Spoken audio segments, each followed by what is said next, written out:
The 5 most cursed islands on Lake Erie. Let's start with Rattlesnake Island, an 85-acre island near Put-in Bay, occupied by an invitation-only private club of 65 members. The identities of these members are completely out of view. The island has its own marina and an airstrip, lodging, a restaurant, and recreational facilities. Access is tightly controlled and outsiders are turned away. Security boats intercept unauthorized visitors before they can dock.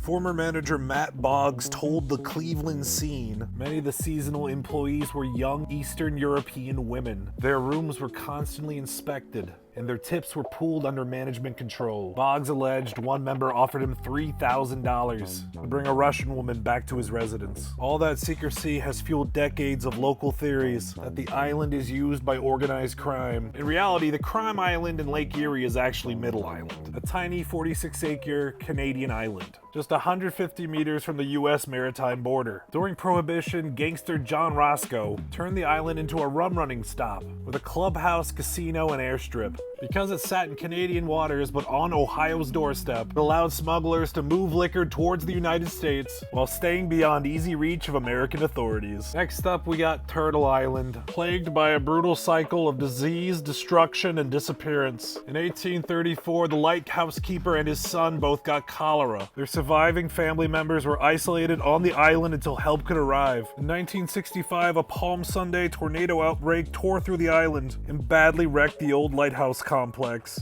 Since then, Lake Erie has been eating at Turtle Island, slowly collapsing its shoreline with relentless erosion. I'm sure a lot of you have already heard of Johnson's Island. It was a Union POW camp in Lake Erie, used to hold captured Confederate officers. In retaliation for the treatment of Union POWs in the South, the Union sharply cut rations. Out of hunger came the Rat Club, a prisoner hunting party that stalked the camp's wharf rats. They would cook them and sell the rat dinners to other inmates. A terrier named Nellie was so good at catching the rats, the other prisoners hoped to train her 4 puppies to do the same. And let's finish up with dinky little Star of Island. It's a tiny, barely 5-foot high slab of rock south of South Bass Island. It's so small and low that its size changes with Lake Erie's water level. Its name comes from a legend that a sailor was shipwrecked here and slowly starved because the island offered nothing to eat. While another version of the legend says a human skeleton was eventually discovered on the island and people just assumed the victim had starved there.